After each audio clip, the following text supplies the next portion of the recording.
Doctored-Up. Today I'll be your host, Dr. Kat, and we have Dr. Bob. And Dr. Felicia. Now today's topic is about leadership.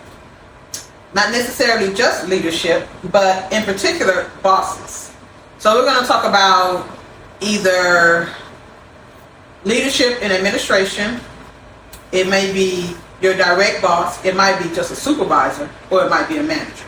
So we're going to talk about our experiences with that, and also how to handle those and handle them in difficult situations. The way I want to start, when we all have a doctorate in educational leadership. And I know for most of us, I know my experience was they would ask, we talked about the different types of leaders. And they asked us what type of leader we were, once we researched the different terms. And then also when I would go to a different job, and then we would have an admin team that were higher up, they would ask us what type of leadership we were. And I remember that happened when we went to APS. And then Vicki and Dr. Roberts came. They was like, what type of leadership, And I already knew my answer. So I'm going to start that with y'all. Now, would you like me to read some of the terms? Sure. And then you can pick from there, because I know there's like 4 or 5 that are like major, but then there are a few that we forget. I'm going to say this. Even though you pick one, it may change. You know what I mean? It may, like the type of leadership that you change. But what I'm really asking is, what is your foundational approach to leadership? Because I know it's going to change to everyone. All right, so let's talk about some of the terms. The 4 major ones, which I think is 5. I'm going to say the 5 major ones. One is autocratic. And I'm just going to get to the bottom line. Autocratic leaders are direct and divisive, but may stifle your creativity. Okay. Laissez-faire. Laissez-faire leader may have more time for other projects, but don't spend a lot of time managing employees. So they're real lackadaisical. They will have many projects going on at once, but really don't have their hands in any of it. They allow their management to take care of it and then report back to them. So they are managing a lot at one time, but not really focused on any of them. And so basically, if you're a newer team member or a newer employee, you're not going to get a lot of guidance from them because they're not hands-on. Transformational. This style involves being charismatic, inspirational, intellectually stimulating, and considerate. Transformation leaders are visionaries and motivating, but that can lead to burnout for that leader. Democratic. This style empowers your team to have a voice in the decision making. Democratic leaders gather input, listen to concerns, and incorporate feedback. This style is collaborative and inspiring, but can slow decision making, and we know how that goes. And then we got transactional, where you just literally, you do a job for me, I pay you, that's it. There's nothing else there. For the most part, it's just like not a lot of compassion and things like that. I pay you to do the job, and that's where the relationship ends. If you can't do the job, I get someone else to do it, and that's how it goes. It's not that they don't treat you like you're human, but they really don't consider any of the factors. You're here to do a job, you don't do it, I'm getting somebody else, and it ends there. Not necessarily a lot of training and things like that happening, coaching. So from those are the main ones, but there's also situational, where you switch it up based on, what the situation requires, right? There's also servant leader, the servant leader that, which I like as well, because I always believe, to be a great leader, you have to be a great follower. And so then so not only are you the leader, but you also get in there and you're doing the work as well. So with that being said, what would be your foundational leadership style? And then I know from there it may switch up, which I think we'll get into more once I start asking the questions. So what's your foundational leadership style? Either one of you can start. Ladies first. The ones that kind of jump off the page for me would be democratic. So that's the foundational one. It's true though. Oh, they blend. They definitely blend. And servant for sure. I'm very much collaborative. But I like to work with people and to get things done. And there's also the type of leader that I appreciate though, which is what was it? Yeah, we'll get into that. Transformation. Yeah. You've learned a lot, and it's very inspiring to work for those individuals. But now let me ask you this real quick. Did that change over time, or has it always been that? I think when you get into different situations and you work for different people, you come to appreciate certain aspects of leadership in different people that you serve with, either the parts that you really like in them or the parts that you don't like so much. And I think that shapes who you are as a leader. As a leader, your style. And so, yeah, I think over time, it will shape over time. What about you, Dr. Bob? Well, for me, I've taken many assessments to identify my leadership style over the many years. And time after time, the data says that I am a transformative leader. However, I've learned that the higher I go in my career, the greater my responsibilities are, then the more I have to be a situational leader. And I have to be able to change on a dime to address some of the issues that come before a district leader. But at the core, transformative. So, my answer would be transformational. I've always been a transformational leader. But again, I can be situational at times. I really just stick to the transformational, and then I add my aspect to it. But it'll be hard to like just choose a specific leadership style to add to it. So I just say transformational will mix in with a little bit of me and a lot of coaching. Mm-hmm. So let's get into it. All right, so just from the bare minimum or not even bare minimum, but the foundation of who you are, do you consider yourself a leader in any aspect, not just a job, and why do you consider yourself a leader? Well, I'll take a stab at that one. Okay. I think I've shared before that I'm a Leo, and for the most part, Leos are leaders, and I love to lead. I just feel comfortable in that leadership role. I gravitate towards leadership no matter what. And no matter what type of situation I'm in, whether it's professional, personal, whatever, I gravitate to that leadership role. Again, I think I shared this with the community once before. If it's happening, I feel like I should be in charge of it. And I don't know, it could be a flaw, but I'm just identifying who I am and being open and honest to share that with you. But yes, I need to be in charge, and that's who I've been since I've been a kid. Mm-hmm. Now again, there are times when you have to listen to others, especially when you have no information on a subject or no experience on a subject. You have to listen to others and follow their leadership at times. But once I know, I feel like I know, and I'm ready to lead. I feel like my leadership is going to be the best anyway, and that's what I seek to do. Mm-hmm. Yeah. You want to go next? Or you want me to go? I can go. I feel that I possess a lot of leadership qualities. I think I would say I'm a natural born leader. When I think about myself from childhood and through different stages of development and how I go into situations and show up in situations, but I can also certainly be a part of a team. It depends on the situation. Do I want to lead in this situation? But group project, it always ended up being, you know how that goes. You just end up kind of taking the helm on things. I feel what I feel, I think what I think, and I have no problem communicating those things and articulating a vision or what have you. So I do possess those qualities, but there are certain situations that I'm happy to contribute to the realization of the vision. I don't necessarily have to be at the helm, but I do definitely possess. I'm self-possessed, and so when you're self-possessed, you tend to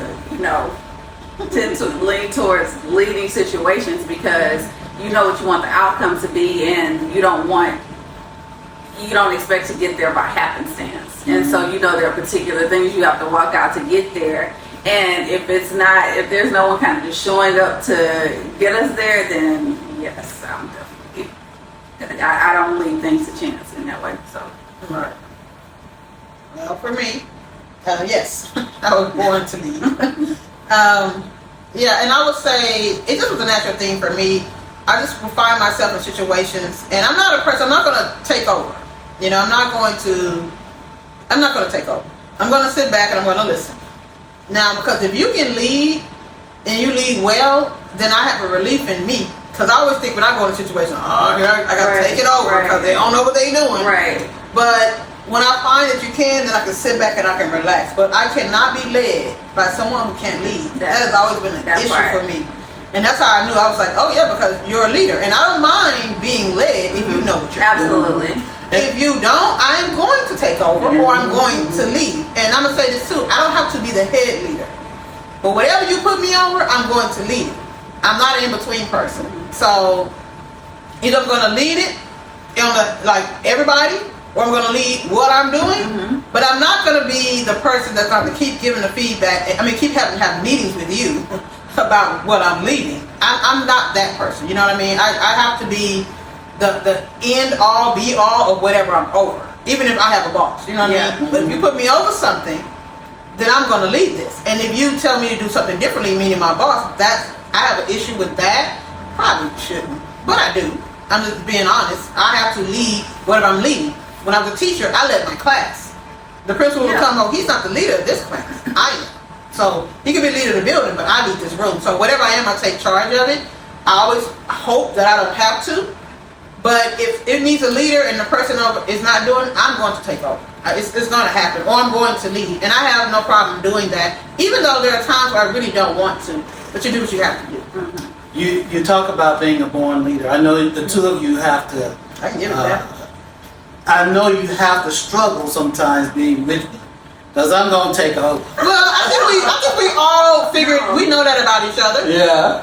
Okay. And I'm gonna say this because my brother and my sister are fire signs as well. They're Aries. They're Leo and Aries. We grew up together 1 year apart, and when we would fill a room, and we knew when to kind of step back and let the other person do it because we were so on fire, you know. And with me, I've worked with Dr. Bob for a long time, and so when we show up somewhere, we kind of, you know, kind of look at each other and feel it out and figure out who, you know. So I know to go ahead and pull it back, you know, but let him do it because this is what he's doing. And then sometimes he'll look over at me and I know what that means, okay, and then I'll move on forward. But so you learn to do that. You learn to like step back. You have someone who's a powerful leader as well. You learn to do that. And so, you know, it's that kind of matching. And so with us all three being together, we could all jump in and take over.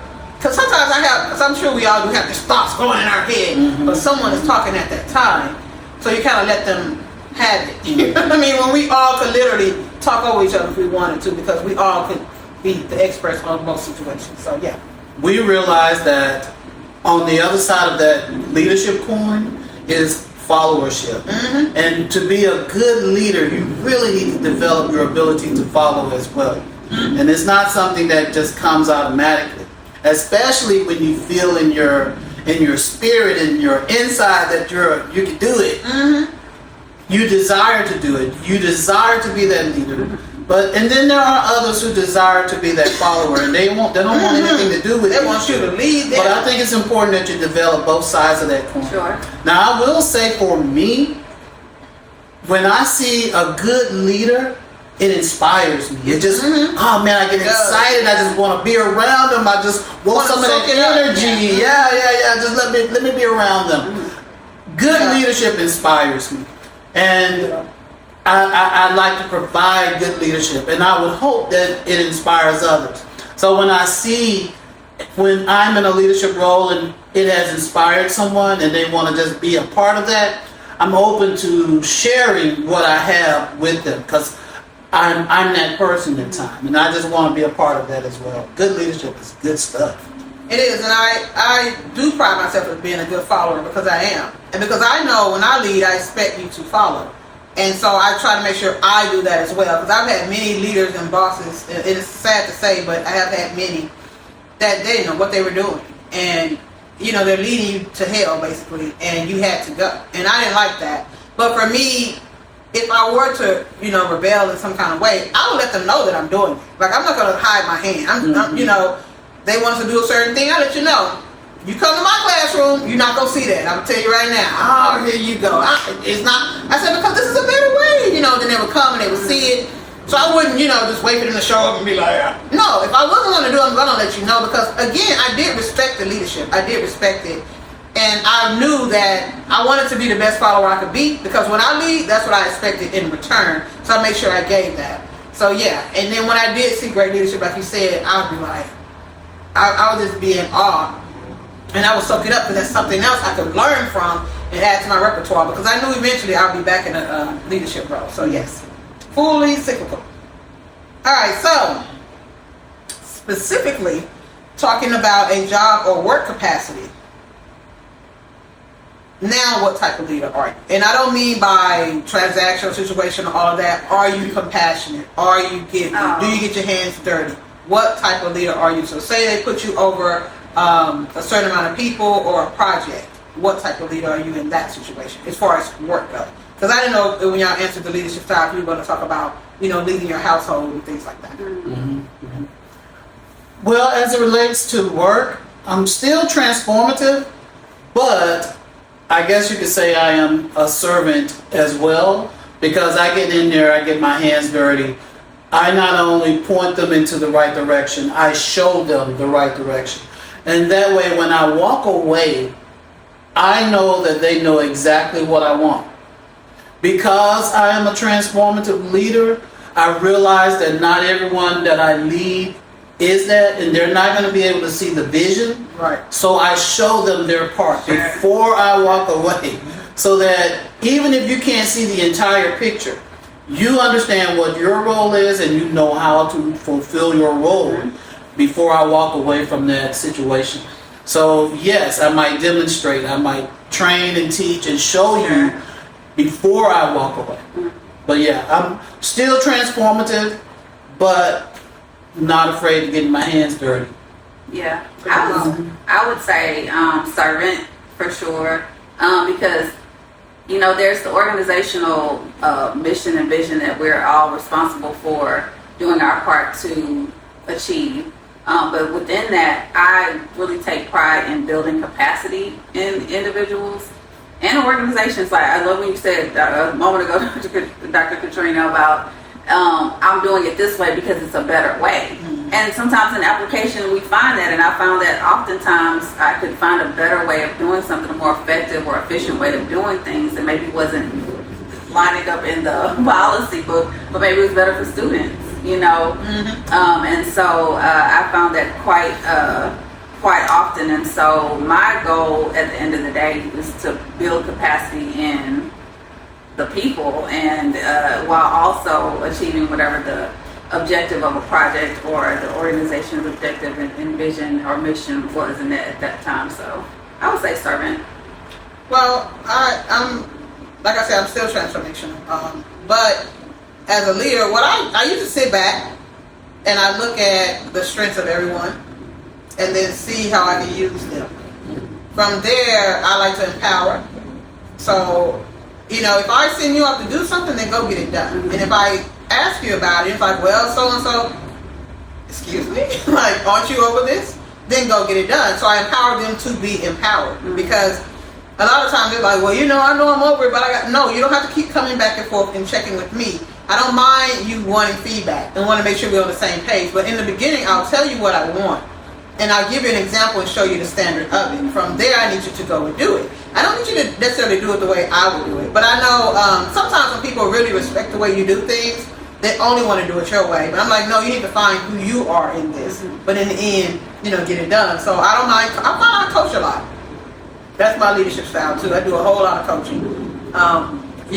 Talking through certain things. And then if I know you don't know exactly what I'm saying, I'll give you a model of it. And then I'll come sit with you as you do it. Or I'll do it in front of you so you can see it.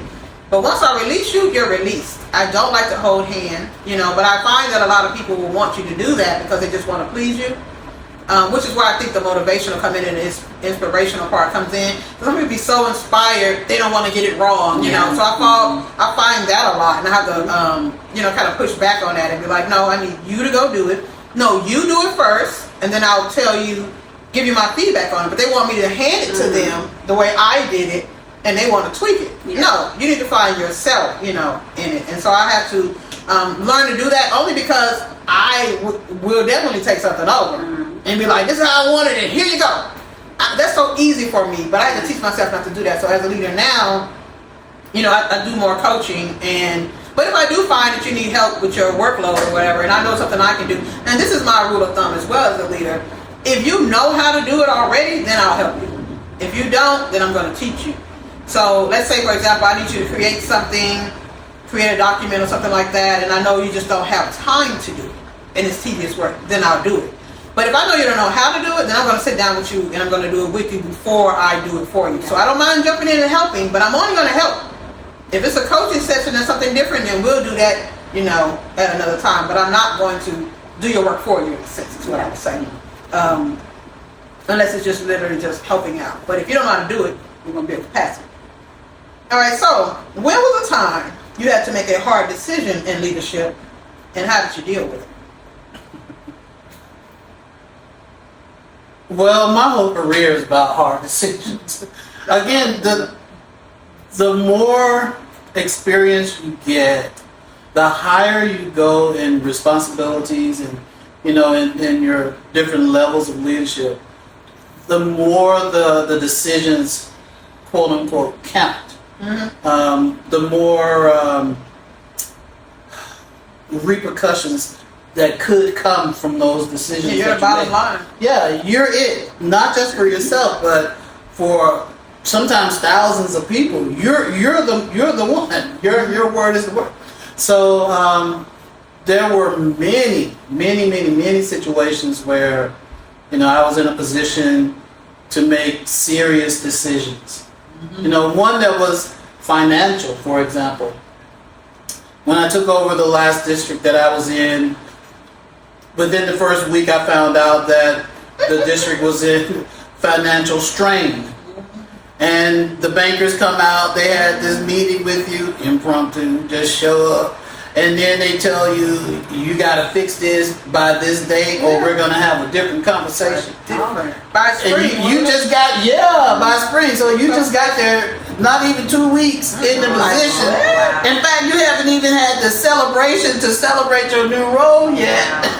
And the banker's telling you, you better have this right or we're going to have another conversation. And it was like within months. Yeah, so I got to figure out this budget. I got to see all of the ways in which we can save money and make some hard decisions. And exactly, other ways that we can make money. So it was a very difficult chore that kind of kept us up at night, but we were able to do it, from saving money and making a lot of people mad because we had to make some cuts. People hated it. And then being creative and figuring out new ways to get money into the building, which we were able to do as well too. And but that decision, had it not worked out, then they may not have had a school. Yeah. Right. They would not have had a school. Right. They're fighting for the day to day, and we're fighting to make sure you exist. The long term, yes, next year, long after me. You might not even know it in the moment because you can't get the coffee that you want. Right. The specific Dunkin' Donuts brand that costs more than the Pikes Peak. Exactly. Yeah. But that stuff you don't like that decision in the moment because you're not getting what you want. They hate you. But you'll love it in the long run because you have a job. Yeah. And when that December came, you got a bonus. Exactly. But nobody remembers that. Nobody remembers that. But in the hole, but we digress. A month later, they got bonuses. Yeah. That's how much we done to my that home. That's how well. Teachers don't even get bonuses these days. Exactly. Especially if your school's in financial ruins. But you go from being in the hole to having a surplus, and then being able to enjoy that surplus in the form of bonuses, in the form of new materials for students, and just changing the focus and a lot of times just making the focus more about the kids instead of the adults. But you got to walk down. You got to, because what I mean, it's hard. It's hard because you walk down the halls or you walk in front of the people that you're leading, knowing half of them hate you, and you have to keep up the appearance because you know what you're doing. And hate is a strong word. They just hate the decision you made. I hear you. Some of them did hate. Some people act like they really hate you. You know what I mean? They would do things to let you know, like, this is deeper than I'm at work and I don't like the decision you made, I am stalking you. I'm at your car. I'm taking pictures. That type of thing. So you know they hated you, but you know, because this is the thing, as a leader, which we know, which makes it hard, you can't tell them everything. They can't know the backstory on everything. They can't know the whys of everything, because some information they're not supposed to know. Right. And so it's if they trust you to get it right. And again, when you're a new leader, they don't trust you right away because they don't know you. And then over time, they're like, oh, we trust you. And then they want to hang on, you know, to every decision. They're like, hey, if you're doing this, I'm rocking and rolling with you. But when you first come in, if it's a bad situation or a compromising situation, you have to start making quick decisions. And they think, oh, this person don't even know us. He just came in and did it. So that's what makes it hard. So what about you? Yeah. The only thing that comes to mind has to do with like interacting with people, whether it's students or colleagues or people that you're leading, and having, you know, a personal rapport, but then having to toe the company line with regard to policy that impacts them, maybe their employment or their matriculation or something like that. Those are, you know, those pull on the heartstrings a bit, but you know, you can't fudge on the policy, you know, in lieu of, you know, this relationship that you have built. It was just like not a personal relationship necessarily, just I don't want to see you fail or you know, leave or whatever have you, or get, you know, a slap on the wrist. But those were probably the more uncomfortable situations. But just having to, and I think making the leap from just, you know, employee to leadership, that's probably like the probably one of the more challenging, emotional challenges with leadership. And may I say something, because you said something that kind of triggered a thought in me. I've been in leadership a long time. Again, we're talking 30 years of education. And most of the back end of my career has been in leadership. And I've learned that leadership is a lonely role, is a lonely position, and it should be, because you don't need a lot of personal relationships in the workshop, in the work site, getting in the way of your leadership responsibilities. That's excuse me. That's why I only had, really in my last few, only one person. And that's been Dr. Cat, because you need someone who understands the role of leadership. You need someone who can separate themselves from the decisions that the leadership person has to make. You need someone who can give you some feedback that's worthwhile in that moment. And you have to be able to trust them. Now, they may not like the decision either. They may be just like everyone else who don't like that decision. But they understand it, and they're able to support you in it. Now, everybody's not going to understand it, and everyone's not going to support you. And I say what I used to say to my kids: everybody you meet ain't your friend. And as a leader, everybody you meet or work with, they aren't your friend. And you shouldn't make them or call them that. Look, they're co-workers. And respect them. It's okay to laugh and talk with them at times, but they have to know that you have a role to play and they have their role to play. And not everyone's going to be able to balance that. So yeah, at the top, it should be low. Same. So when I had to make the hard decisions, and a lot of times it was letting people go, you have to get it done. So I will let you know in the beginning, because you know, you start, so you come into leadership knowing that you're going to make hard decisions. And you come into leadership knowing that most of those hard decisions might happen with people that you actually know and like. And so I would let everybody know up front, you know, if you do something wrong, I'm going to fire you. And I'm not like egregious, of course, for every little thing. But I don't care how much I like you. And I would tell them that all the time. And I made sure, because they would come to the office and you would mentor them, or they would want to share certain things with you. And I'm very direct and to the point. And if you say something happened or something went wrong, I'm on it. But if I find in the midst of that you have done something, I would tell them ahead of time, listen, I'm going to go check into this. And if it's what you say it is, then okay. But if you got something to do with it, if you're wrong too, I'm going to let you know.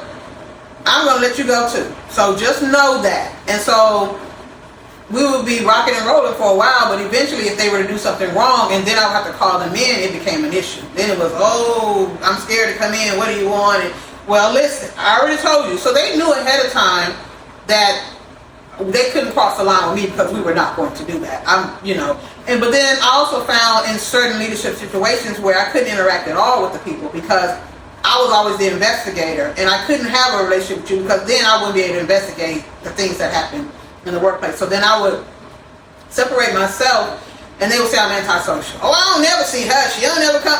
You don't need to see me. Like, I'm not your friend. I'm not going to come and roam around the different school buildings and, hey, how you doing? Kiki with you and your... I'm not doing that because I'm in my office investigating everything under the sun and writing policy. So it would not get in the way.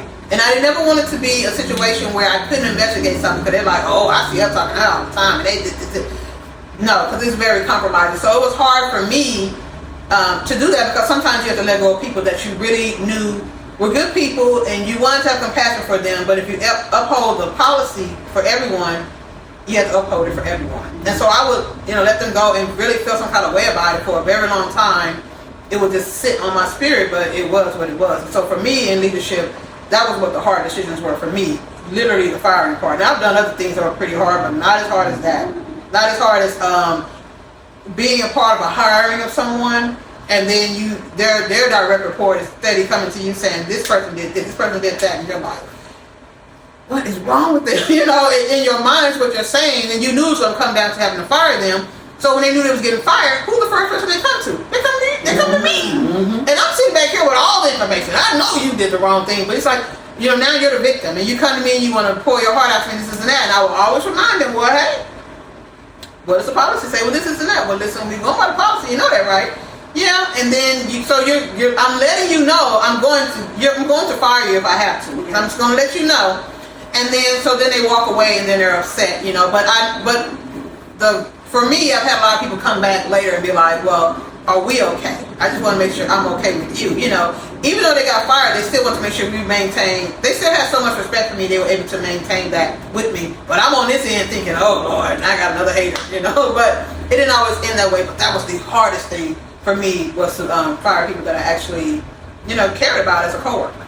Well, if I may, I think it's hard for a coworker who has a personal relationship with you to receive discipline from you. Yeah. So and they take it hard. They take it really hard. Yes. So if you really cared about people, not that you're antisocial, but if you are a leader and you're responsible for a group and you really cared about them, you'd be mindful about who you become friends with. What you share with them, yes. How far that can go. Yeah. Because it's a lonely place. I'm not asking to be antisocial. I'm not saying that. But that's the line. But I'm not going to. Right, I'm not going to overdo it. And you have to have that boundary always. Yeah, not just for the leader, but for them too. Everyone's protected. Mm-hmm. If I stay in their lane. Mm-hmm. All right. Okay, so how do you think someone would describe you as a leader, as a supervisor, or as a boss? If I say, hey, you work for Dr. V, well, how is she?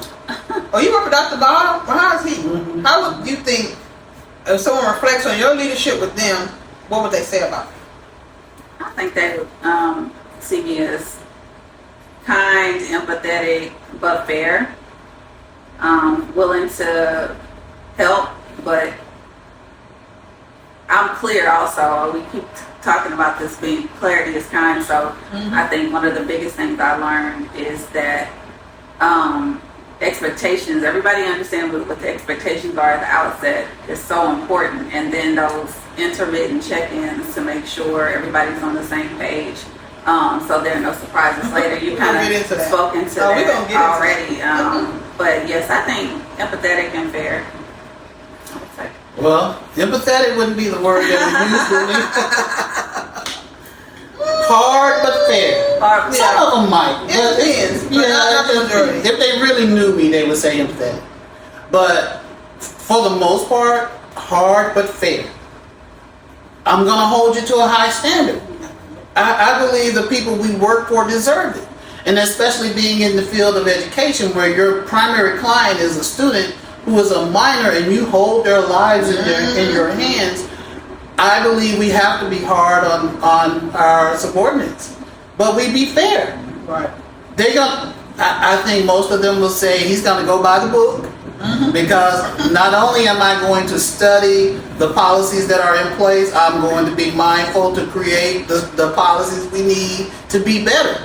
And I'm going to be able to tell you where it is. It's in the handbook on page 13. Right. Look here, I remember that because I read it. Second paragraph. Look here, every time, and I can tell you. Handbook you signed for that. Here's where it is. Here's what it means, and here's why we wrote it. I can give you all of that. So I hold them accountable. They'll say I'm tough, but I'm fair in everything that I do, and I think they would say that. I would say the same.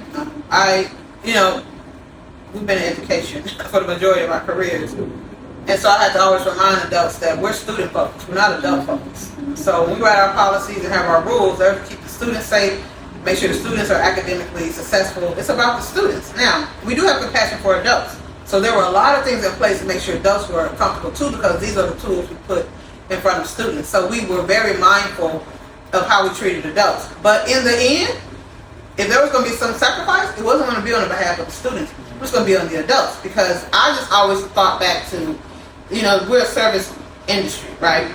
We're serving students, families, and communities, not teachers. Teachers are the employees, right? Or part of the employees. So I want to make sure they're comfortable, because I don't want to burn you out and then you can't do what you need to do for the students. But my mindset was all about the students, and a part of that was keeping the adults comfortable as well. So I think as a leader, they would say, okay, she had to balance. Because I did have to balance. I would give you a lot of leeway. You would call me, oh, I don't feel good. Oh, go home. We'll get somebody to cover. I'm giving you that leeway because I need you to get yourself together and come on back and do what needs to be done for these students. And then if you just had a breakdown in that, and then you couldn't get it together, then we're going to have a different conversation. And I'm still going to help you until I cannot.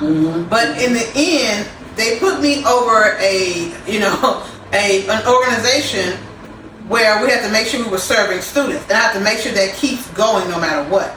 I realized that even when I was a teacher, that's what had to happen. And I did feel some kind of way when everything just moved forward and, people would just leave and we would just keep having this revolving door. But again, the focus was on the students, and I was like, well, it made sense. And so then when you get in a leadership role, you understand and understood why people did things the way they did. And that's what I decided to do. Because I didn't want to be adult focused, because to me that's not where I needed to be. And I know, because I am a compassionate person, I'm very giving, I'm very want to save the day.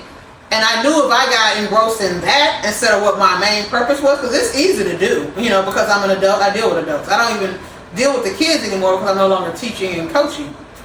I have to make sure I push back from that and say, why did they hire you? What did they expect you to do?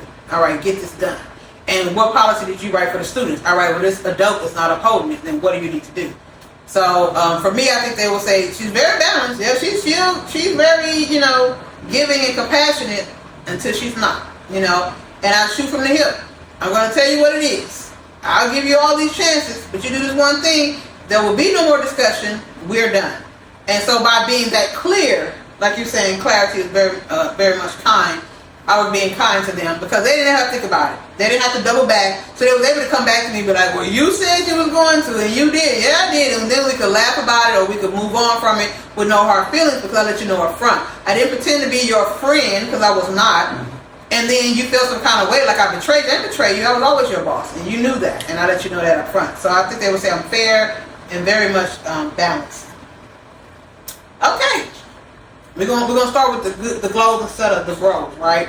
So who was your favorite boss or leader, and why? Before we get to the worst.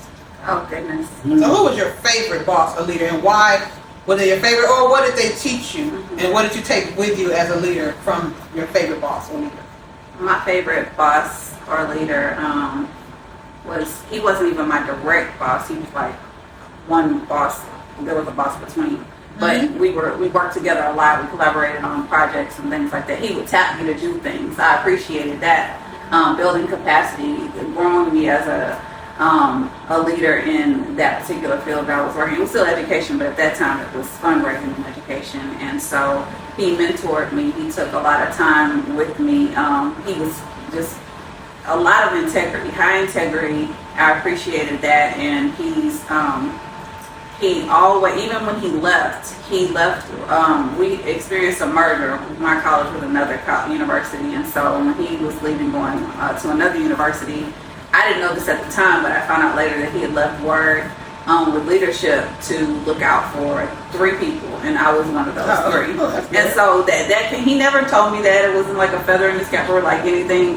I found it out years later. And so just his he didn't have to do any of that. He was busy. He was fundraising. He could have just been, very hyper focused on that, right. Delegated whatever we needed to do and moved on. But he took an interest in growing many of us and supporting many of us. And so we would have a mentoring lunch once a month. This man didn't have time for that. He made time for that. And so he continues to be a great supporter of my career. And if I call him, I can rely on him for anything I might need. So I appreciated his leadership. He just high integrity, high performing. He was very effective at his job. Family man. I appreciated his values as a human being. And that spilled over into his ability to lead well and to grow leaders. And so he was definitely my favorite boss. For me, my favorite boss, and I was contemplating that because that's a tricky word. It is. It is a tricky word. But I think I've landed on the assistant principal that I had back in 1997. That's been a little minute. But yes, 1997, my assistant principal, if you're listening to this podcast, at the time it was Vivian Gaines, and now it's Vivian Cumbus. I thank you so much because she inspired me. Right. Well, I want her to know. You were my favorite boss. Yeah, I won't drop the name on the list. I won't drop the name on the list. Oh, listen, don't tell me. But on this one, Vivian Gaines, Vivian Cummings, she helped me so much in my leadership style. Education was a second career for me. I came from the Army, and it was just a different... The Army Corps of Engineers. Let me be clear about that. Yeah, be clear. The Army Corps of Engineers, where I was a leader there. Absolutely. I was a commissioned officer in the Army Corps of Engineers. Come on, talk about it. One of the few minorities, in fact, the only minority officer in the battalion. Tell the people no. Tell the people. But she taught me to have compassion for people. Because I didn't have that. It was like, next man up, this job got to be done. Mission first, let's get it done. We got a role to play, let's play it. We don't have time for emotions. Okay. And I think there's an understanding behind that because lives matter. And you don't want emotions and feelings to get in the way of making life-saving decisions. Literally life-saving or life-causing. But Ms. Gaines saw leadership in me, and she allowed me to have leadership roles, and she gave me feedback, and she saw where I had deficits, and she helped to fill those deficits. Sometimes people will tell you, man, you need to do this, but they won't help you. Right. But she said, you have deficits in these areas. I'm not letting you off the hook by saying you don't have to do that. You got to do it, and this is how you're going to get better. Grow, darn it. Yes, and grow, darn it. And that's what I did. And I've been growing ever since. And I think that's part of the reason why I gravitate towards good leadership. Because I know there's something I can learn from that. There's something I can take from that and better be a better person on the backside of it. So I gravitate to good leadership, and Vivian Gaines, you did it for me. You did it for me. Thank you. Okay.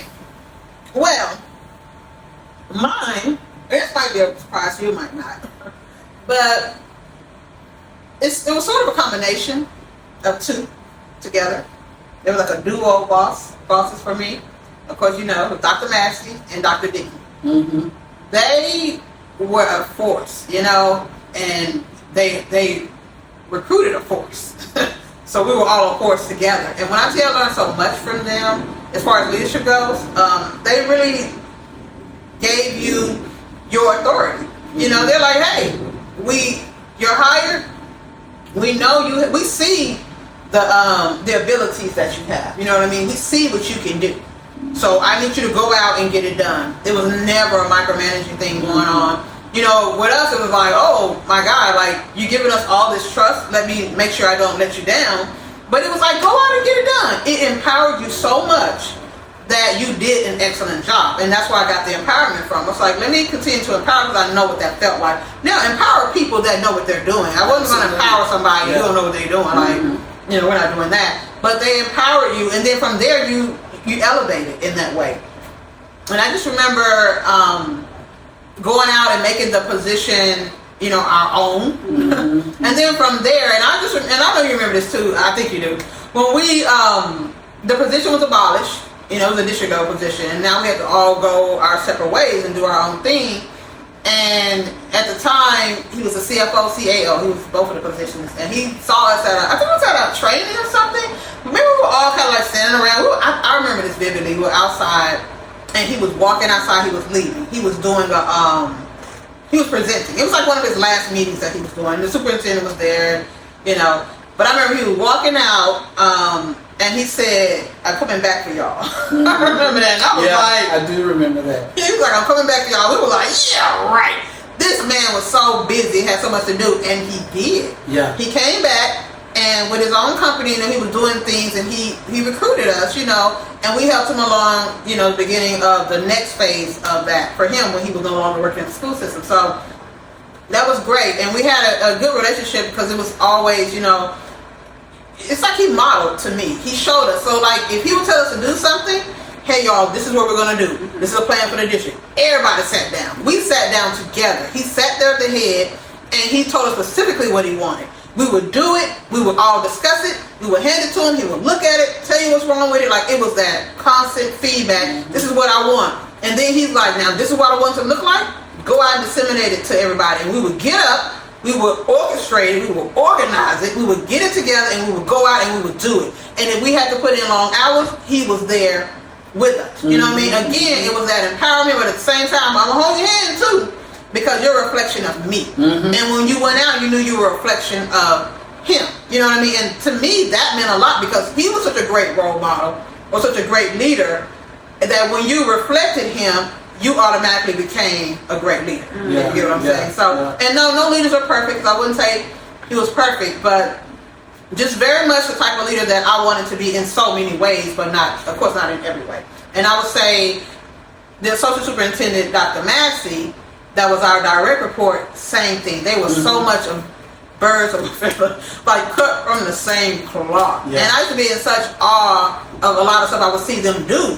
Like, they were teaming together. And I think that's what me and Dr. Bob kind of came in, because we were right up under them, seeing them be the dynamic duo. We became the dynamic duo. And it was just like that pride in the leadership, and now everybody just elevating each other. Because when we did our thing, we made them proud. When they did their thing, they made us proud. And so to me, that's what leadership is. You're constantly elevating people. You see somebody can do something, you pull them up, and you say, let me get you prepared, because I know one day you'll be doing this too. And that's what he was to me, and still is to me to this day. I still talk to him to this day. So, and then for me, we experienced that together. And I can tell you, though you never met Vivian, that is the type of person she was. So I know what that feels like. Yes. Now I will say, because those two leaders, man, they were just amazing. I think that's the only word that can really surmise who they were. But when you did an amazing job, they celebrated you.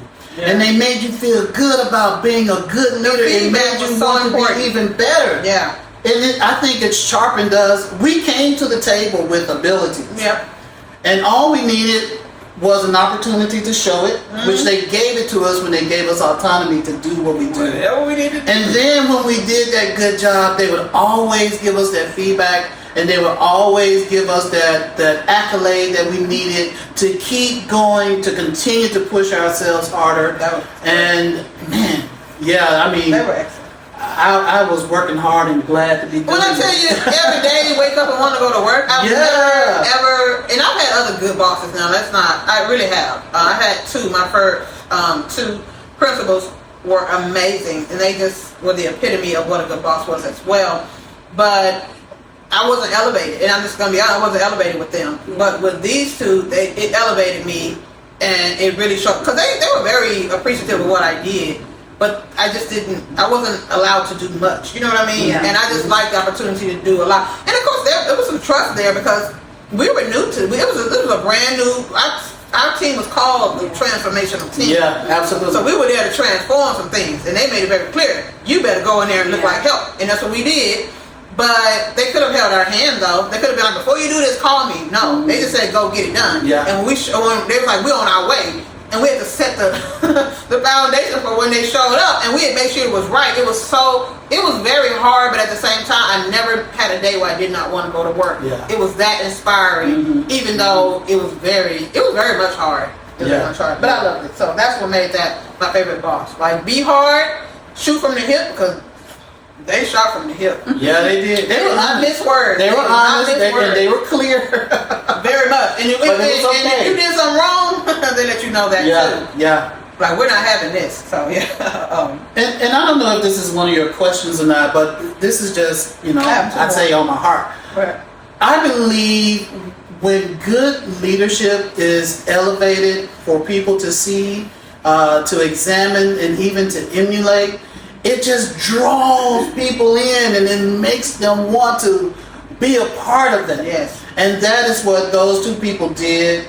And because they did that for us, You want to do it for others. our leadership, as we got in those positions where we could show what we could do, it just drew people in, and people all over the district knew who we were by name. People we didn't even know. Wow. But they knew us, and they studied our work, and they knew They who we modeled were. after what we did. Yeah, exactly. That's the same position. That's just an Modeled amazing after- thing. We were able to rise within that. Yeah.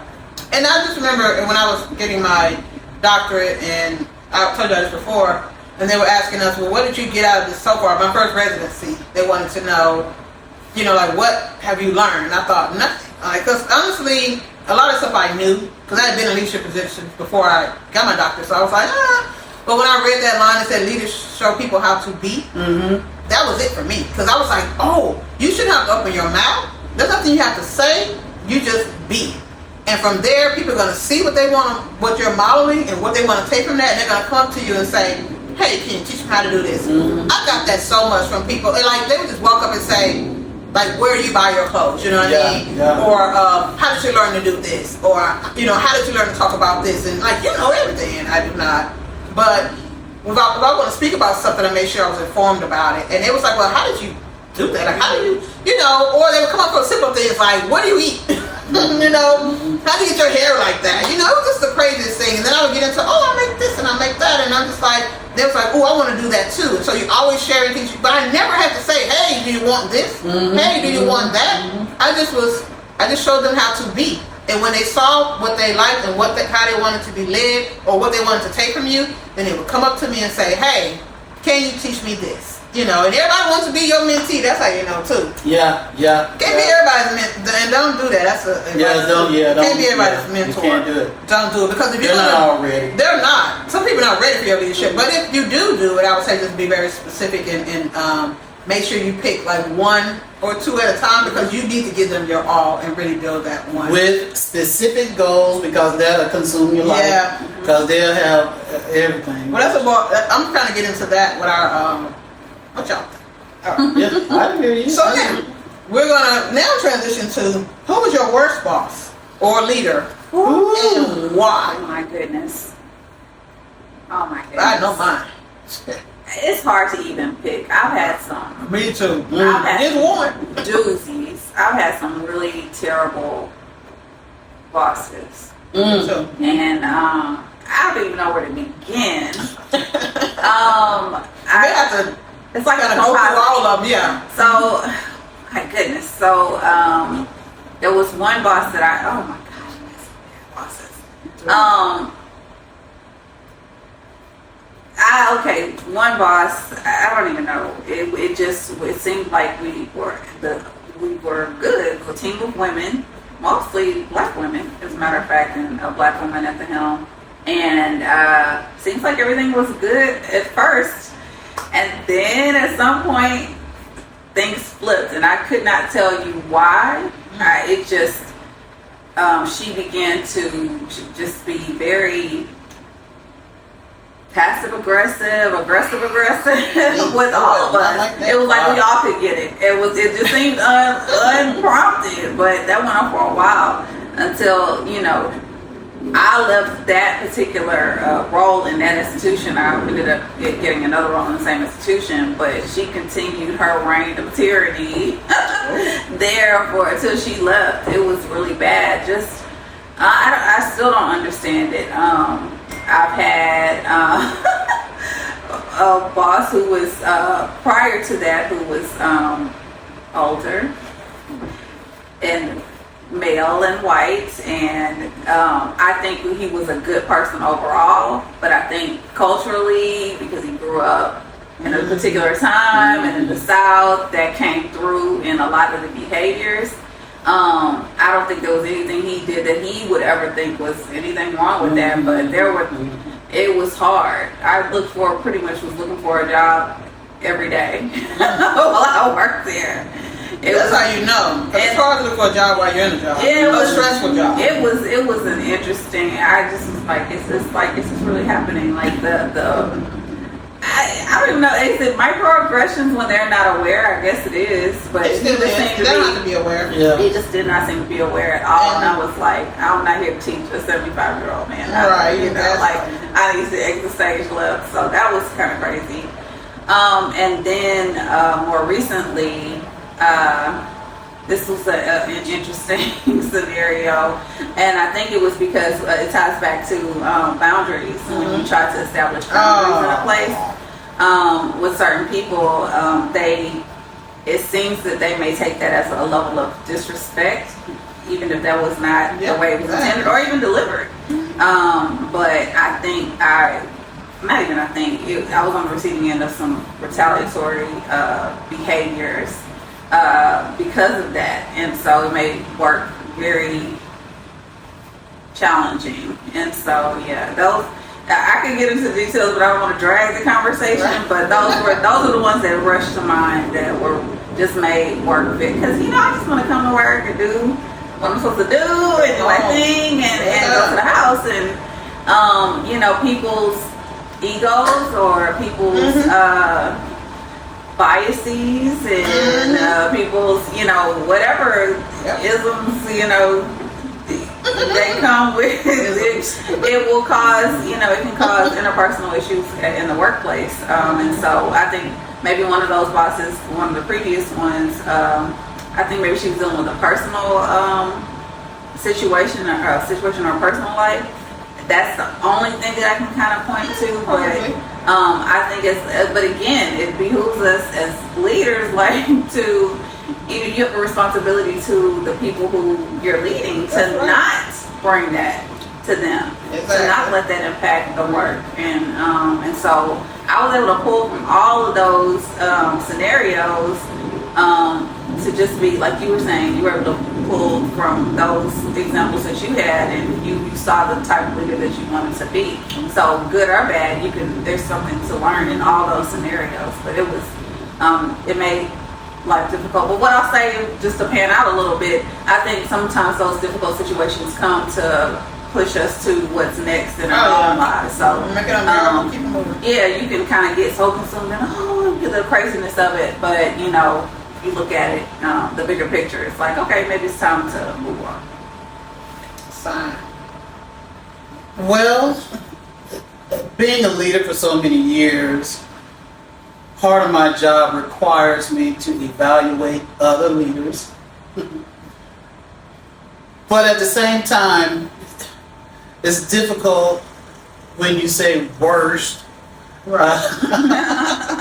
Even one of them. Yeah, so I don't want to give the wrong impression when I give my response, but this is just from a personal perspective. Someone else may have seen this person in action and thought they were the best thing since sliced bread. It just wasn't my opinion of it, right? Based on my experience. With that said, I've shared that education was a second career for me. my first career was in the military, and leadership is so important in the military. I know. Lives depend upon your leadership. And there was one particular person who should not have been a leader. That person didn't know left from right. They didn't know up from down. And they were leading people. They were responsible for over 30 soldiers. Wow. Me being one of them. And it scared the heck out of me. Now, in peacetime, it's okay. You can look at that and you can laugh at that person and just see how challenged they are. But lately in the military, it hasn't always been peacetime. You know, we were either gone to some place or getting ready to go or on standby to go. It was always a life or death situation. You know, and I just could not follow that person into battle. I couldn't do it because I knew what it meant, not only for me, but for all of the rest of us who were going to be following this guy. I just couldn't do it. I couldn't do it. I couldn't do it. Now, as an educator, when we talk about the worst leaders, man, again, I hate to be the one to evaluate them, especially since they were over me at the time. But I've had some petty leaders. I've had some leaders who should not have been leaders. I mean, their careers did not prepare them for it. It wasn't a traditional. That's usually how it happens. Yeah, look, it wasn't a traditional graduation of responsibility. It was just, I'm plucking you from here and you're going to be this. Right. And you're going to be over 300 people. All these people. What? Right. I mean, this person got mad because a parent came into building, saw the leader standing around, and because I presented myself more professionally, they asked me, was I in charge? And because the parent asked me if I was in charge, the leader got mad. What? At me? Right. What? Because you coming to work looking like you rolled out of bed. Yes. But you coming with a suit on. Yes. And the parents just automatically assume, well, you're the principal. Yeah, and that's what they The principal wouldn't look like that. Yeah, the principal wouldn't look like that. And I came suited and booted. That was something I always did. For them now, because I wanted to be professional in what I did, and I wanted people to treat me professionally. So I presented myself as a professional. But also for the future positions that I knew I wanted. That's how I was. I dressed for the what I position that I wanted. Me wanted. too. And man, it wasn't anything for me to wear a suit to work every And me day. too. Heels, dress, suit. Look, It's like, you must go teach a class. And when they said dress down, I took the jacket off. Right. I wear jeans. I wouldn't wear the jeans on Friday. I wouldn't do that till later on. I was like, and I only did that later to be relatable. And in fact, you know, there were times when people pressured us to wear jeans. I pressured you one time too. I was like, dude, you not put on some jeans? Nope, I got to go out and buy jeans. He did. Yeah. I had to pressure him one time because I was like, come on, this one. Only because there was so much going on, and we had walked into a toxic environment, and we were trying to get people to relax, and I was like, you're gonna have to wear jeans because you're the head. Put on some jeans, and then when you did, what did the IT guy say? He was like, what was it again? What was the director of operations? But he was like, multiple people. He was like, how do you make dressing down look like you dressing up? Yes. And I was like, I'm thinking to myself, you're right, because he would if he put them on, he walked up in there, it's like he didn't have them on. You couldn't tell that you really looked because he still looked like he was in a suit. It was the craziest thing. Because if I'm gonna wear jeans, I'm still gonna wear a blazer. Yeah, he was like, and a shirt with a collar. Yeah, but that's what it is. Yeah. But it's so unfortunate that, especially in our industry, we have some poor leaders, and I fear, and I hope I'm wrong, but I fear that we're gonna see more of that because so many of our experienced educators are leaving the field. Oh, absolutely. So then we have to replace them with someone. And the someone that we're replacing them with are inexperienced. Mm-hmm. They don't have the knowledge. They're not really prepared. Yeah, but most principals who have taught like 1 or 2 years, it's just not long enough to really get the experience. Exactly. I really feel like some of the best bosses are those who understand each person's position. Yeah. And if possible, have been in each position. Yes, Work your way yes. up. Don't just come in from the outside. You 2 years or 3 years, doing whatever you do to gather your experience, and then you just roll in, and now you're with people who've been there for 20 years, and you don't know what you're talking about. Yep. It's just insane to me. But that's what happens, and so, even if they have the leadership training, which a lot of places do not, I've seen that happening a lot lately. But I know when I was coming up, it wasn't a lot of leadership training. But now, they have the principal meetings, AP meetings, and stuff like that. So not all, which came from a place that doesn't do it. Yeah. But before we left, we had a lot of that going on. So it just depends. You need to train up your leaders. Make sure you do that. Because you want them to run your organizations, and you want your organizations to be run a certain way. So make sure the leaders are calibrated, and they're on the same page as well. So for me, I had the wicked witch of the West. Oh, goodness gracious. When I tell you that lady was a demon, she probably still is. Because the evilness, you could tell her actions were calculated, and that's what pissed me off. First of all, when I first met this lady, I was above her. Okay? So I could tell her, but I didn't tell her what to do or anything like that. Just kind of like relay what the expectations were, and then help make sure you can meet them. So it was that thing. Me going above and beyond to make sure your school gets what they need, right? Doing extra stuff, Saturdays, all that kind of thing, right? And I'm on district level. Like, I'm connecting to this school and doing this, right? And then, when I started being on district level, she came and found me. She asked me, can you come to my school and be over this department? Okay. And I want you to do this and do that, and you can run it any way you want, this whole thing, right? I'll do it. Came in, did my thing, and then there were other, people as well, coaches and stuff like that. And we all, came together, became a team, right? We're doing our thing, and I'm to my rocking and roll, forced to be reckoned with. But in the beginning, everything was great until a situation or something happened. And it was a curriculum question. I was on the curriculum for those subjects, right? And so I made a decision that we're going to use this particular supplemental curriculum. She didn't like the curriculum, right? I didn't like that because this isn't that. First of all, I know what I'm doing. I'm an expert in what I do.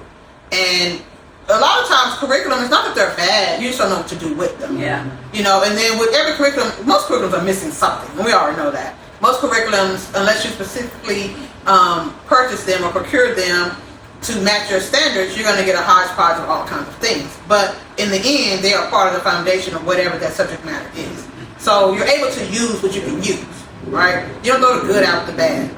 But, some curriculums are total trash. But say I like to say, she had I'm going to be nice. She was upset and didn't like a particular curriculum for a certain reason. I don't know. But it was fine because it had great things in it. So we have to put together a packet for the parents and stuff like that to go home and kind of work with your kids. So since we don't use it in school, because I wasn't going to use it in school because she didn't like it. That's fine. But it wasn't bad. So we put together packets for parents to use certain activities at home. And they were phenomenal, right? But just because she saw the name of the curriculum, she lost her mind. So she wanted to go through, yelling at everybody in the hallway. The parents in the building, teachers, everything. So she was like, who made this decision? First of all, you thought I wasn't going to say nothing? So I said I did. Total silence, right? So everybody, she want me to come here. Okay.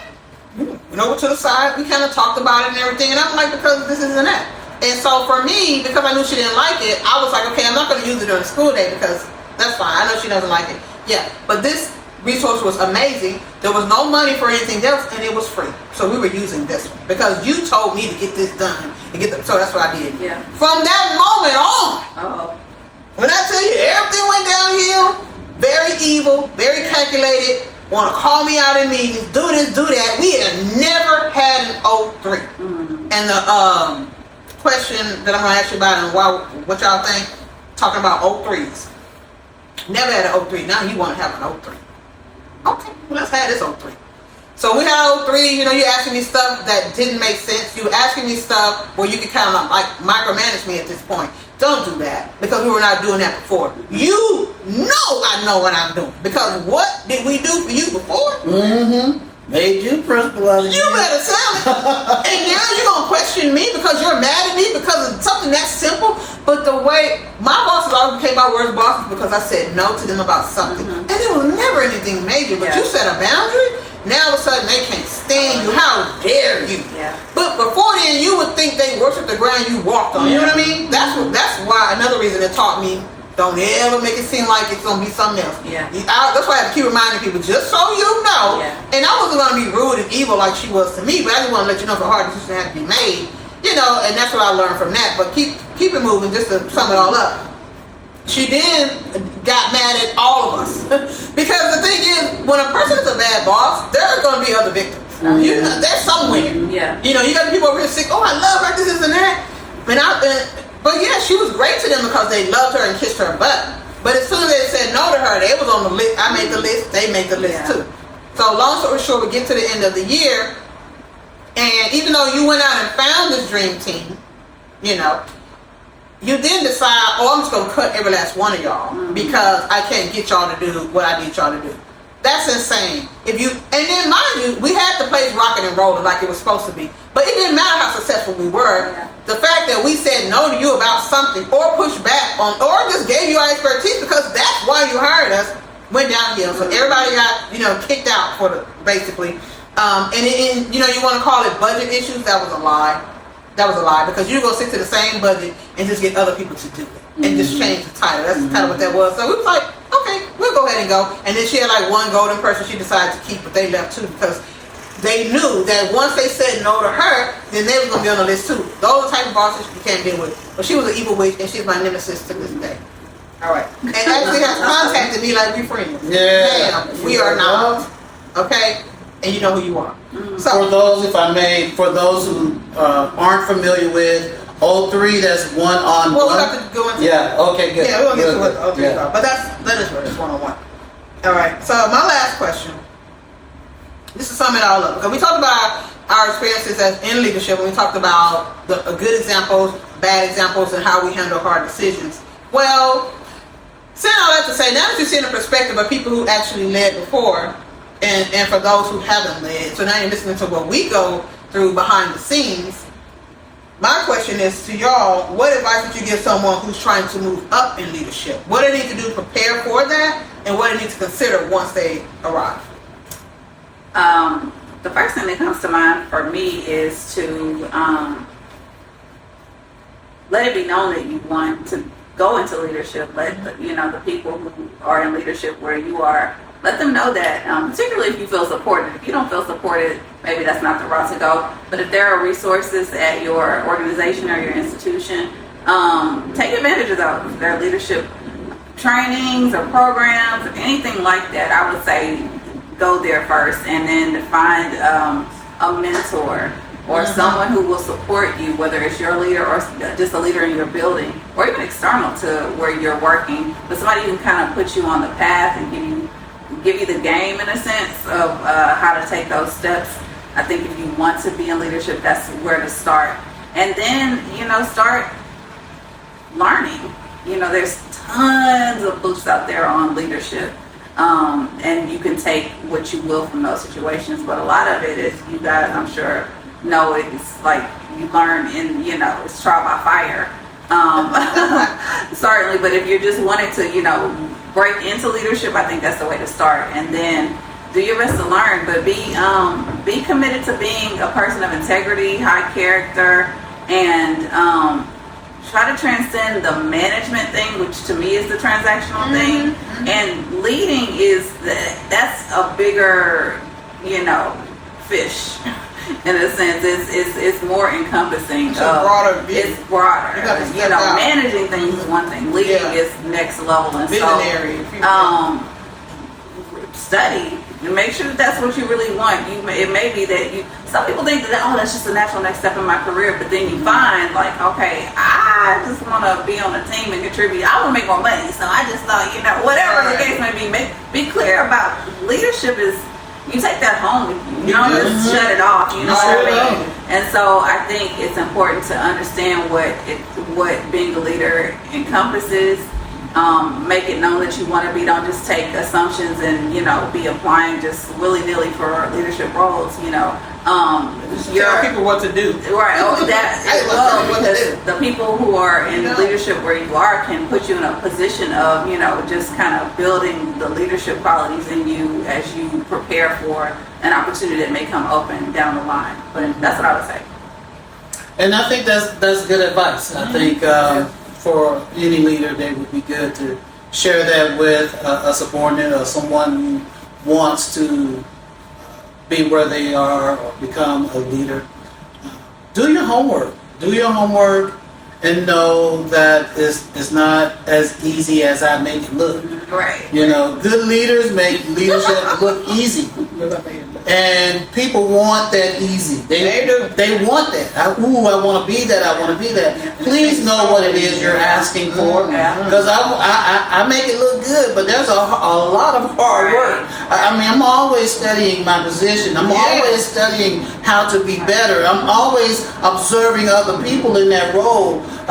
We used to call it Java-like meetings, where we just come together on one level, all of these level of leadership, and we share thoughts, share ideas, share experiences, and just grow. We used to challenge each other by reading additional leadership books, taking additional courses, building up yourself so that you can be the best you are. And I think you said it in one of the videos that you edited.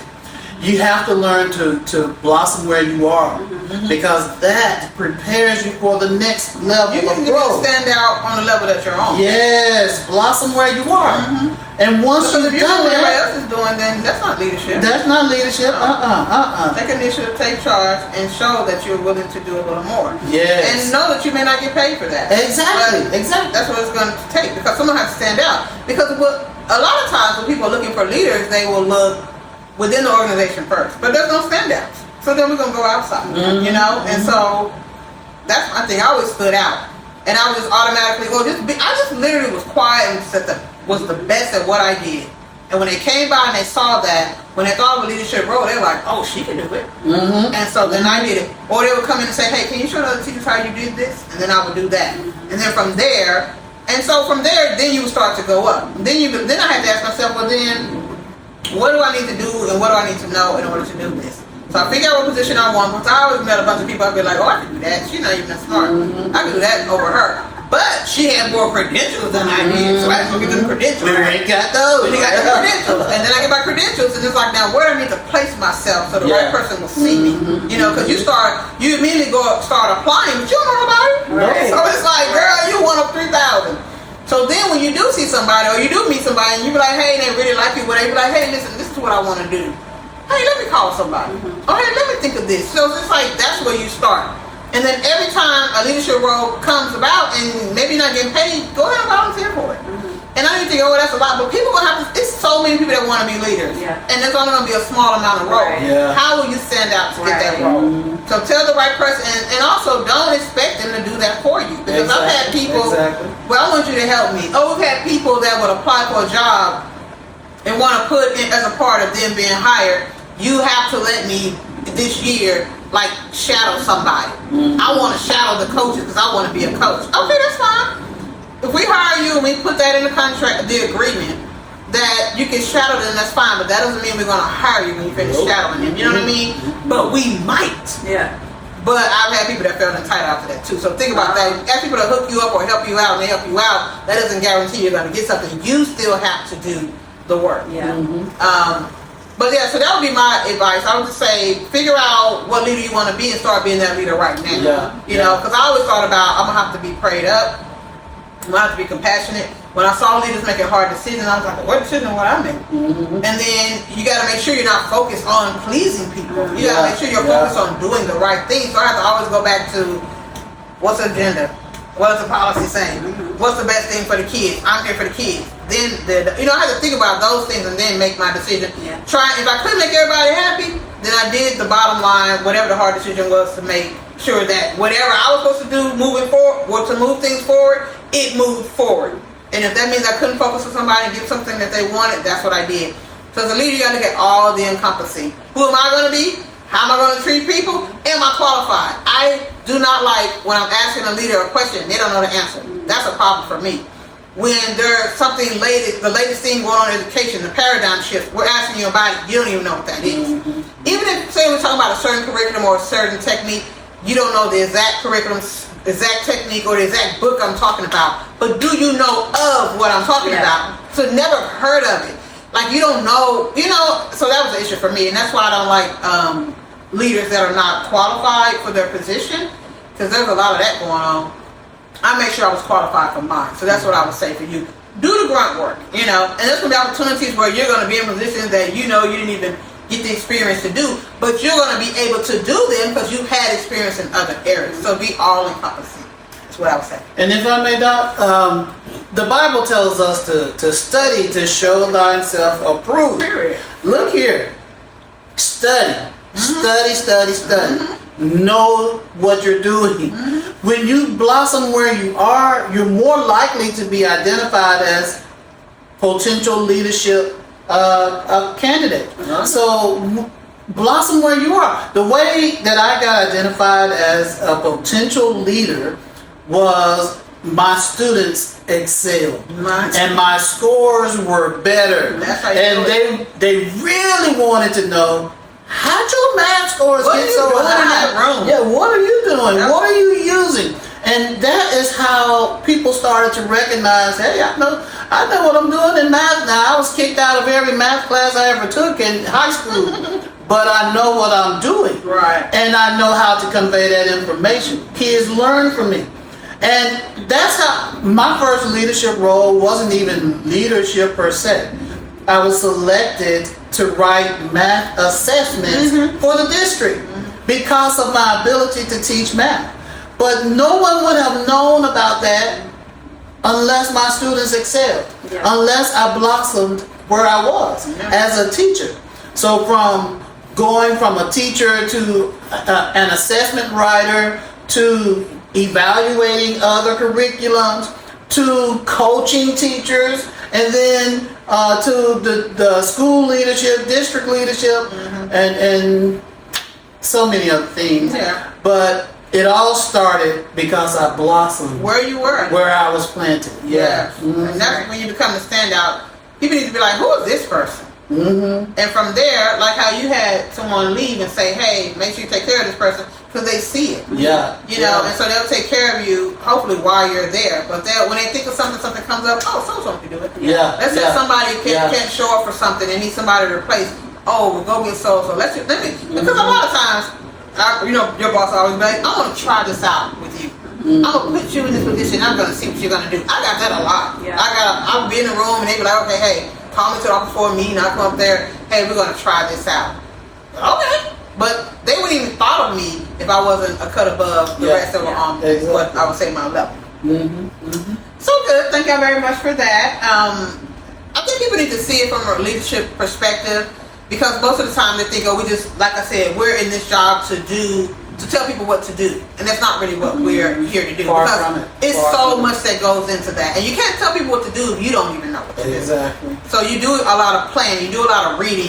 Every time there was a meeting, the next day I knew it was on the agenda. Out of the agenda, if it's something I didn't know, I would look it up and I would figure it out, so that when I got there and they asked us about it and we had a conversation about it, I had something to contribute. I had to always know, or at least look like I knew, And if I find out new things there that I didn't know, I would go home that night and I would figure it out and I would look it up, because I need to know. I need to be on top of that, because if you're going to lead people, you have to know more than them. For the most part, or hire for your deficits, but we'll talk about that. That's another thing, you hire for your deficits. So, thank y'all again for that. I want to get to the segment where we do what y'all think.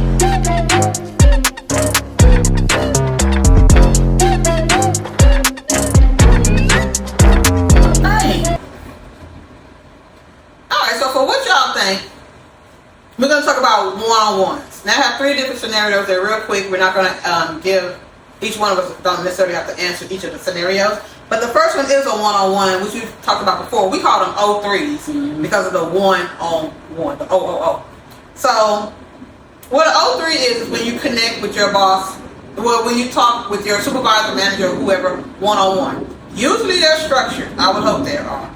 But they're structured. I had a form. We had a form that we use, and I would tweak the form, and it would be different for each position that you had. So like my director of ops, I would meet with him differently than I would my director of human resources, which would be different when I met with my instructional coaches. I would ask for different things. But you're touching base to make sure that y'all both on the same page, you're calibrated.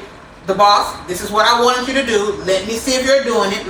Do you need any help? Is there any way I can help you out? But for me, I always added another layer to it, which was, how can I help you get to the next level?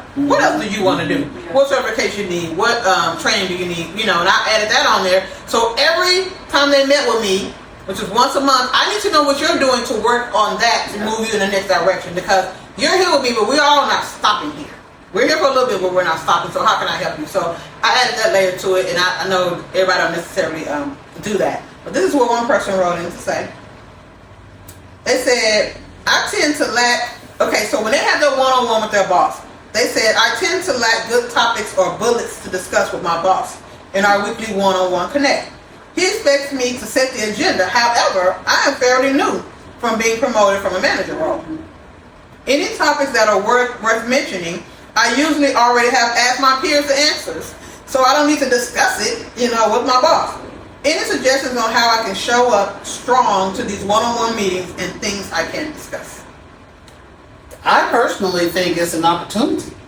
If they're not going to set the agenda, then you set it. What do you want for your future? If they're not telling you what to bring to the table, everything I brought to the table would be to benefit me and make me better, to make me more prepared for the position that I want after this, if there is something that I want. And being a leader that I am to my core, I want something more, and I still do. So how can I make me better? So I'm asking my leader for all of those things that I think I need to make me a better leader or to prepare me for that next role. So yeah, take that as an opportunity. And I know that a lot of people feel like they feel pressured because they don't know what to say when they are in that position. But I think it's an opportunity. Yeah, because they even read the one-on-one question and be like, well, I didn't know what to put here. When I gave you the form, I would even put examples I want to put, but they would still not know. Me, that thing would have an addendum. Like, I would add stuff to the back of it. Like, I was ready to go. And because what I would do, if I saw a situation, I would tell you, hey, let me alert you that this is what's happening, and let me tell you how I already decided how I'm going to solve it. And can you help me with this? And this is resource we can use. So I was always solving problems. So if it was nothing that I needed from them in particular, because I knew what I was doing, I would use that as an opportunity to tell them and keep them abreast of what I'm doing, why I'm doing it, where my issues are, where I'm fixing it. So that would be my platform to just talk about my performance and then show you how I'm seeing that there are issues in the organization. Let me show you how to fix them, or let you know I'm being very much proactive, to do this. Or showing them what I can bring to the table as far as, hey, I got this networking thing going on. Let me tell you how I can do this and how I can do that. Have you ever thought about that? Like, that's what I would do. Because because most of the time I didn't have, I don't even answer, I don't need them to answer any questions for me. Unless it was something like, is there a policy, that I didn't know about in this? Or can you tell me a little more history about this that I didn't know? You know what I mean? To kind of fill in some gaps for me. But otherwise, I pretty much knew the answers to what I was doing because, that's why I was able to have that position. But I would say, hey, I want to change this. What do you think about that? Do we got the money for that? Can we, that type of thing. So that's what I would do with my one-on-ones. But with the people that came into me, when they said, well, I didn't know how to answer this question. All right, let me give you a scenario. I would give them one. I'm like, all right, so go ahead and answer it now. And I would let them, because you're not going to leave here. Because we're not going to keep having the same one-on-one over and over again. I'm not going to say, well, go back, answer it. We'll schedule for another time. No, ma'am. Let me give you a scenario. And then I would just tell them now, write that down. They'll write it down. They will send it to me. I will sign it. I will send it back to them. Let them look at it. Now, when you come back the next time, have this done. And I would also say to them, if it doesn't pertain to you, leave it blank. I'm okay with that. So when they would come back to me and say, oh, I looked up the certification. It costs this amount. I know I can't. Okay, we pay 50%.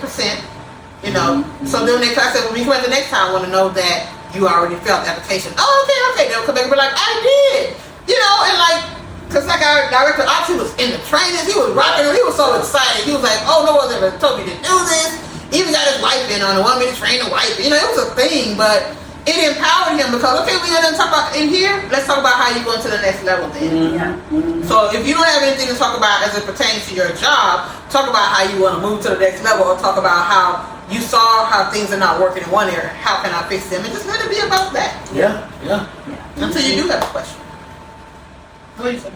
You good with that? I agree with everything y'all said. I think taking it as an opportunity. If they don't want to set the agenda, they want you to set it. Set it. Yeah. And let it be a benefit to you. I'll set that. Let's make it beneficial for yourself. Sure. If I'm gonna run the beat, okay. You told me to. And when you think about it, because you know, whenever, a lot of times when you're called into the office, even for the one-on-ones, as a subordinate, there's a certain level of pressure, maybe, anxiety around going to sit one-on-one with your boss. But if your boss is going to give you the power to drive the conversation, oh my goodness. Make sure it's productive and you're not completely complaining about every little thing. Right? Because nobody has time for that. It's all about getting I want better. you to fix it. Why are you complaining to me about it? All right, so the next one, mutiny. You have a little experience with that, right? Yes, So we're going through an org change. And we had a cohort of people put in their notice all at one time. I just joined the team as a new leader. We got switched from being another manager. Naturally, I need to rally the loyal people, the dedicated team we have to fill in the gaps.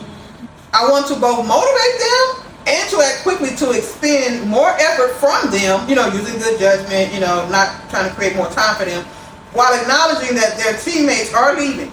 So y'all stand, try to do a little more, but I feel bad about y'all teammates leaving, you know, as well. And feeling them feeling stretched too thin in an effort of going, you know, unrecognized. You know, we're the ones who stand, we're doing the extra work, but y'all ain't even recognizing that, you know. So this person is trying to give, you know, some I would say validation to that. Now it says I'm actively mitigating the workload operations, making sure everyone feels seen and heard, but I still know they don't trust me entirely yet. And I can't move fast enough to respond or ensure changes are made so that they are challenged but excited by it. Any words of wisdom for how to keep this up better or speed it up without burning myself out? So basically, organizational change, leadership has changed. You used to be the manager, now you're in one of the leadership roles. Everybody got together, decided they're going to resign all on the same day. There's a few people left, you got to keep the ball rolling because that's why they hired you. And you're new, so they're looking at you. Keep that ball rolling, and they want to see, they're asking, well, how do I make sure the people that are staying are motivated and being excited about it, while at the same time acknowledging that you lost a bunch of your coworkers. So we're not acting like they're expendable. We feel that loss as well. So it's kind of like a balance. They're asking some advice on how to do that. What would you say? To me, it's like, it's an unfortunate situation. It's just one of those things where it's going to be hard until it's not. And you might lose more people in the process. Oh, absolutely. Just bracing yourself It just for that. hadn't left yet. And to give yourself the grace to go through it, and he or she has someone that they're reporting to, keeping them abreast of what the situation is, getting new blood in there as quickly as possible, because really the reality is those people did you a favor by leaving. So now you can get If they want to go, let them. and you now get to form your own I'm about to team. go and ask you why you leaving. Go ahead and go. You get to form your own team, so it's a blessing in disguise, but it's just going to be hard until it isn't. And so right now. for right now, and you know, continue having those touching base with your team that's there, seeing them, validating them, and all those. Continuing to do that, but it's just going to be hard until it's not. That's just that's a crazy situation. But a blessing in disguise, probably, and just you know, stay the course until things kind of smooth out.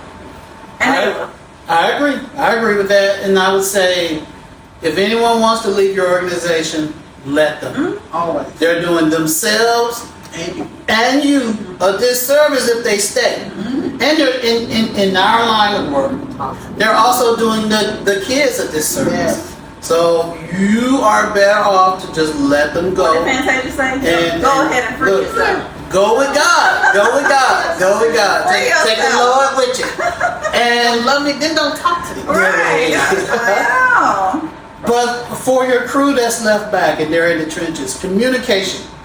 You gotta be Let honest. them know. Yeah, open and honest As with much them. as you can. Because when As you're going much through as you organization, you can. can't cover Absolutely. everything. Absolutely. But Yeah. you have in your mind how you're going to address this deficiency that you now have. Mm-hmm. I think a lot of that can be shared with your other subordinates who are still in the trenches with you.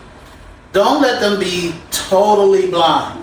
Here, listen guys, Yeah. we're going to be okay. Reassure them. Yeah. We're going to be okay. And here's how I know we're going to be okay. Number one, you got the best leader in the world in me. But number two, we got the best employees who decided to stay. Yeah. So Right. you guys you were the muscle anyway. You were carrying all of that. Yeah. But I'm going to help hire some people. We're going to build our team to where it needs to be. And you're going to know that here's our priority. We're going to have people come here first. We're going to fill these positions first. We'll fill these positions next. And when they come, you'll know you'll have some part in selecting these people so that you can see the plan unfold before your Give them a eyes. timeline. Which will this will give you proof that I'm really meaning what I say. I'm really meaning what I say, and you can see it unfold. So when you see these positions being filled and people are coming in and being added, you know what's next because we've already talked about it. And you know exactly when to expect a full team.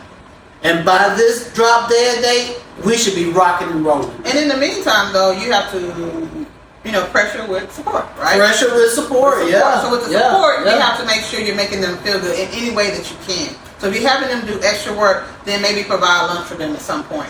When you sit and then sitting there with them in the break room, and then just bring up the conversation in. Hey, how y'all doing? No, be honest, how you doing? Okay, let me see what I can do about that. Yes. Little things you want to Yes. do, little things for them. If it's like something as simple as like they're complaining about the bathroom, this and that. Okay, I heard that, and then go in and make sure the bathroom is always clean. And then put in some fresh new, flowers or some scents. Plug them into the wall, something like hear them. And they're going to see the little pebbles that you're dropping and like, oh, okay, well, this person kind of listens. So then it kind of relaxes them a little bit, even though they still might be a little bit disgruntled. And then it's like, hey, we're staying late today. What y'all want, pizza or chicken wings? And it's like, oh, we want pizza. So for that moment, you boost the adrenaline, get the momentum going. They all ordering and everything. And then while they're eating, they're thinking, okay, well, I think they do kind of understand us a little bit, And I know you probably can't provide lunch every day, but little things like that. Little things like little reprieve. Hey, what you working on over here? Well, I know you only got a 15-minute break today or between this. It's going to be 30. I'm going to let you have an extra 15 because I see what you're doing over here. That little thing. You go see who's being the stars of the team and who's not, or who's stepping up a little bit more and be like, hey, let me acknowledge that. Let me do this for you. Let me show everybody that, hey, we're going to acknowledge those. You know how it goes. Yeah. But little things like that, which you see happen everywhere, you're like, oh, it's not a big deal. But let you not do it. They're going to complain about that. So just make sure you're doing that. And then the team that you do have, start building right then. Let's do the team building now. And as the new people come in, you continue to team build as it goes. But you start with the team that you have. Yeah. There has to be something that's a team building moment for them, where they can be like, hey, we got each other. Then it becomes, even though I'm tired, I'm doing this for you. And it's not just a separation between you, them and the organization. Y'all are the team. Even if they do want to separate from admin, me and y'all, we got this. You got a question, you ask me, and I'm going to get you that answer. Man, I get what you want, but I'm going to get you that answer. So that's the conversation you should be having with them. And from there, you got to let it be what it's going to be. Because, again, you're in leadership, but you're not running everything. Yeah. No, you can't. It's a org change. The leader can't do it all. Yeah. You need to be the buffer, and you be the one to make sure it's a Right. soft landing when they get the information that they're going to have to give. Have to get. All right. And so, last one, if I may.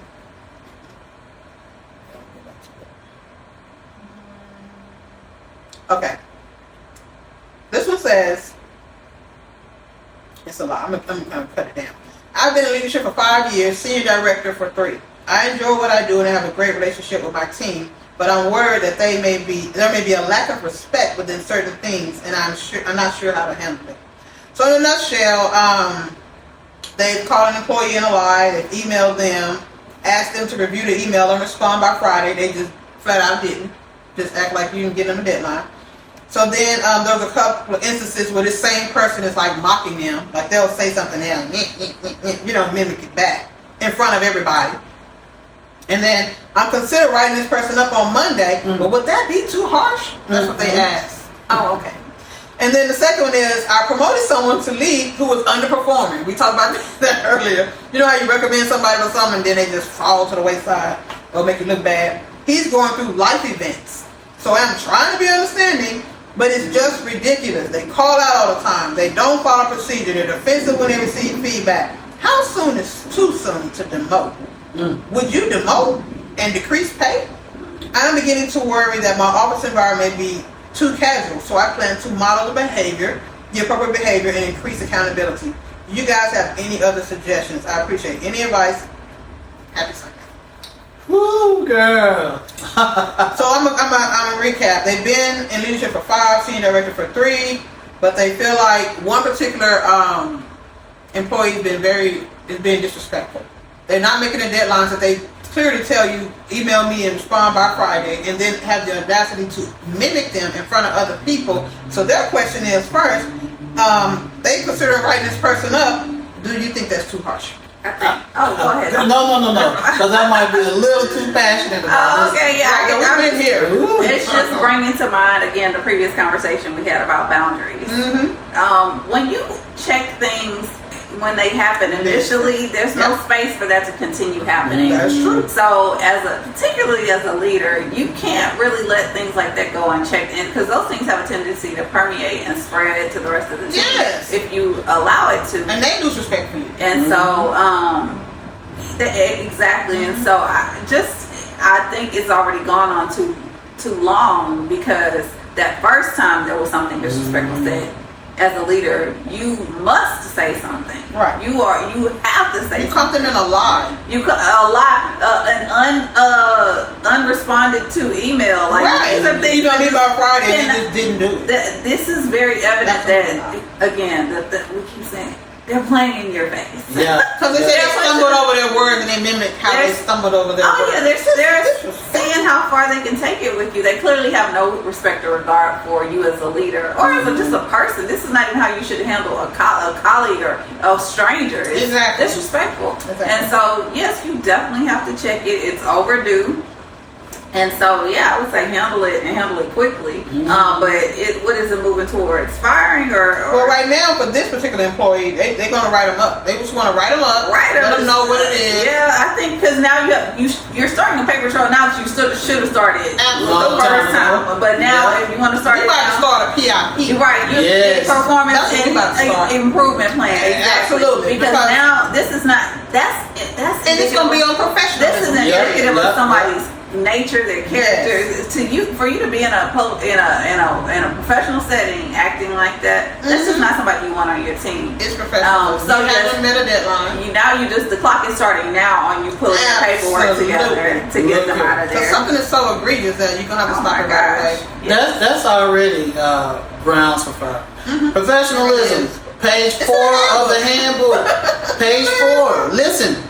You were unprofessional when you lied. You were unprofessional when you disrespect and did not respond to my email. You were unprofessional when you were mocking me or anyone else. So that's 3 things on unprofessional. That's enough to go and give you your walk. That's an automatic. Yes, it is. So either you can walk them or you can PIP them. And from there they'll PIP. Because the thing is, you give them it depends on how long, because PIPs are for different amounts of time. You can give them an amount of time, and because sometimes somebody's gonna hang themselves anyway. I know I used to do that. I used to be like, hey, if I hear you say this, if I hear about this one more time, I knew within 2 weeks that person was going to be out of there, and they always work. Because you can read the room, you know that person, you knew they was going to do something. And so you knew you would have them out of there. If you feel like they're worth saving, then put them on the PIP. If you don't, just go ahead and get rid of them. Just get them out of there. Look at your handbook, look at your policy, make sure you can. Follow the policy. And just get them out. Because we had a zero tolerance for that. As for me and my house, they got to go. Oh, you got to go. Because I'm spending, I live and just, everything I do, I pour into my leadership role. I pour into my job because I know who I really work for. So I'm going to do all that I can do to be successful for them. Right. And to have one person to try to tear down all that I do, all the work that I've done at home, all the sleepless nights, all the meetings that I've had, all the pouring in, all it takes is one bad apple to spoil the berry. And man, if you don't get that apple out of there quick enough, they will tear down everything that you have. You can't let it slide. Months and if months they publicly disrespect you, you publicly check it. Yes. You don't wait. Right if that person start mimicking me, we're gonna address it right there. Right there. And because they not only did they do it publicly, they did it privately. They just sent us an email, and you better know they told some people that they didn't respond. We're not doing that. Yep. And I have to address it in a meeting and say, hey, I just want to be clear. If I send you an email about anything, and I give you a deadline, I need you to meet it. And that can be that simple, and you keep it moving. Because if anybody had a gossip about whatever, you letting everybody know, listen, I know about that. But I'm letting you know that did not go unchecked, and yours won't either. Exactly. So the one about promotion, they promoted somebody, and they got up in there and made them look bad. They're not doing what they're supposed to do. They call out all the time. They don't even follow the procedure, and they're the doggone leader. And when they receive feedback, they immediately get defensive. So their question is, how soon is it to demote them? You could go ahead and do that. But how soon should you demote them, or would you demote and decrease the pay? It just depends on the situation. You will be demoted. I'm not going to take forever to figure out that you don't know what you're doing, or figure out that I made a mistake. I'm going to correct it as quickly as possible, and you're going to go. I'm going to have a conversation with you and say, hey, you know what? This didn't work out. That's why people have those 30-day and 90-day probation. This didn't work out. Hey, I see you struggling. I see you need some help. Now, I have already talked to you. And you didn't really receive the feedback well. You've been calling out a lot, and I do understand you have things going on, but you know what? When it gets to leadership, you have to be here. You have to be here. That's a non-negotiable. And so I'll have that conversation with them and say, you know what we're going to do? I think I moved too quickly. So what we're going to do, we're going to go ahead and put you back. We're going to train you a little bit more. We're going to see if we can, if another opening happens, so we can slide you on in. But for right now, I'm going to put you back, and I'm going to put someone else in this position. Now, depending on their response, it's going to depend on my next move. You start acting crazy, because this is the thing. I don't like messing with people's pay. You can, but I don't like doing it. So I'll move you back to your position, but I ain't going to touch your pay yet unless it's something's too much. You know what I mean? If it's too much. For the rest of this year now. Yeah. Well, we got to be clear. Only for the rest of the agreement. Only for the rest of the agreement. That's it. Because you can go down. And then if I'm giving you, and then what I might do, it depends on what, this right here all sounds like craziness to me.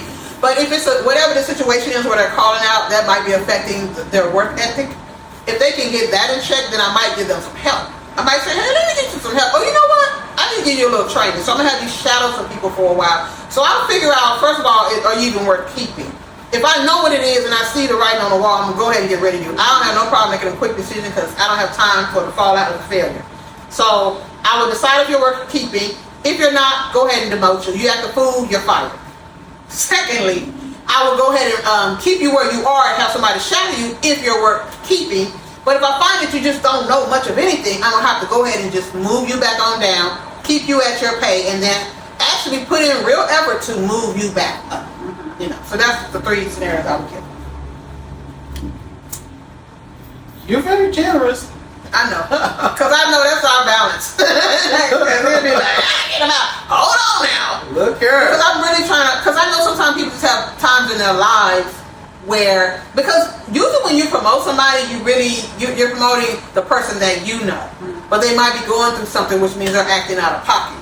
Is that a reflection of who you really are or what you're going through? So I try to have grace in that. But like I said, when you read the situation, you know if it should be an immediate fire. First of all, if this is who they are, I'm hoping you wouldn't have promoted them to begin with, so clearly you must thought they were somebody else. So really get into that and have that conversation and make sure you're not being too abrupt. That's why I said, I might be like, hey, I know you're stressed out. Oh, I did not understand that there are certain things you didn't know. Let me make sure I fill that gap for you so we can move you back up. Because if it's too much stuff, I'm not going to leave you there to keep fumbling. Just go on back where you were. I'll get somebody else to take it over, but I've not forgotten about you. I will try and make sure you raise back up. But if I'm going to demote you, and no, I'm not going to increase you, or basically try and elevate you again, I'm going to demote you, and you're going back down to your pay. Period. But if I'm going to elevate you again and give you the help and capacity you need, I'm not going to mess with your pay. I'm not going to do that. I like that decision. I like that decision. I totally understand it. Right. but I need a little more out of them. You know, so if it were I would say, you're not living up to the task. Here are your deficiencies. Maybe a PIP for them. What can I do to help? Maybe a PIP. But before that position. But before we get there, before we get to putting something tangible in writing that might come to haunt them in the future, I might ask them. What? Well, it might. Well, you're asking what are you doing? It would help them as long as I'm in that leadership role. But if someone comes behind me and they see a PIP, they're gonna think, "Oh, this is a." Right. But that's why I always start with, "What are you going through?" Let's have this conversation so I can get all the facts. From the facts, then I'll know. Oh, this not gonna change. Oh, this is who this person is. Or oh, this. They are actually the person that I know, but this situation is causing them. So how can I help you to do better? Now, once I say how can I help you, and you say you don't need no help, oh my God, and you still continue on, then you're done. Or if I help you and then you keep coming up with excuses, I know that's who you are. You know what I mean? Because people will do that too. They see a little compassion, they want to keep leaning on it. Then I got to show them the other side. Boy, that is the quickest way to piss me off, and you will be gone. Yeah. But along the way, I'm going to document the whole thing, because whenever you get ready to make a move, there has to be documentation. So from the moment, all these call outs, that's all documentation. Yeah. So when you come in my office, I'm already have my 3 things in my back pocket, and depending on how you act, any of the 3 can go down, including firing on it at that moment. And you're trying to be demoted nobody, just go. Yeah. But dog, you know, that's another reason. How they feel. I'm going to demote you. I don't even need you down. That's another reason why I say, as a leader, you can't be friends with everybody. No. Because you promote someone trying to help them in their career. The moment they make you look bad, now your credibility gone. Yes. And now that's impacting you in your role. Because they're looking like, you hired them. And you know, we behind closed doors, and that's what we say to each other. I told you not to hire them. Nobody listen to me. Because I know I say that all the time. Yeah. I call it out. You hired them against Leadership-DoctoredUp. Yes, you did. We told you. We told you no. We told you, but we tried to give you some flexibility. Right, because we hired you to make the decision. Yeah. And we told you, nobody, but we were like, all right, let me go ahead, and look what happened. You're going to have that conversation, because we're letting you know from now on, no, it's no. No more leeway, no more trust in your decision making, because we see now you don't know what you're doing. And that's from so just mind you, you hired this person, but now you got to sit in a meeting with your bosses, them talking to you like that. Like, we trusted you, and this person is, I thought you said you knew them. And now you're thinking like, is this what you consider to be your judgment. So now so I probably will lower the boom on you, and you better have some good things to say, because in my pocket is the firing, the help, or the demotion with the pay decrease. And you figure out which one it's going to be after we talk. And you better say them crazy, because it's going to be like, girl, give me your keys. Yeah, give me them keys. Right now. Well, it's a heat. Give me the keys. Well, whomever. You got any appointments for the rest of the day? Good. Okay. You better go on now. Okay, clear. It's clear. It's clear. Alright, so I hope that you... I'm cutting. Like, look at it. Give me your keys. It's just... Well, this is the thing. If I say leave the room, you know what you have. You know what you have. And even from the point where the person said all the call-outs and everything, and when they said, when I would give you feedback, you got defensive, that's not the way to respond. No. That alone will make me mad. Because I'm like, if you get the feedback and you're like, oh, I know, I'm sorry, that's different. You know what I mean? Because it's like, well, this is what's really happening. You're like, all right, well, let me help you. Because this cannot go on. But if you're like, what, this is and that, you're not compassionate, this is and that. No, I'm not. Can I have your keys? Because I can switch it up real quick. You can get one or the other. But I try to lead with the compassion, because I just think about people in jail. I think sometimes we be too quick to, and I am, for me, I have been really quick to be like, shit. And I just say, Katrina, stop doing that. But I listen to know if I need to go clip, because as soon as you say something crazy, everything's going to change. And you'll know that I'm not going to give you no leeway. Give me the keys, go ahead and go. And I'll be, because you're going to be talking to me on my phone with IT, I'm going to need you to cut this badge off. So, and then take you back. When? Right now. Because we do we not? All the time. Well, I mean, we're never retired. But then I'll be texting HR. I need you to go get a boss, go down to that room. I need you to go. And then take your phone with you. SRO to come. Yeah, I need you to take your phone with you and videotape yourself packing up their stuff. Because they don't even get to go back. When you in my office, we're escorting you out of here. Right on out the door. Because I don't have time for you to be going and trying to take files and this and that. We done changed the password. We done done all of that. And then after we do all that, we'll be like, hey, if it's something you need to get out of here, what is it? We're going to send it to you. Because you never get it back in to this account. So those are the things to do from what I learned in the past. But I'm waiting. Plus I got the 3 things in my back pocket. Which one you want? Yeah. So there's where you just need to be like, get up out of here. So again, another successful episode. Thank y'all so much for talking about leadership with us. Again, if you're thinking about leadership, make sure you think about what leadership entails.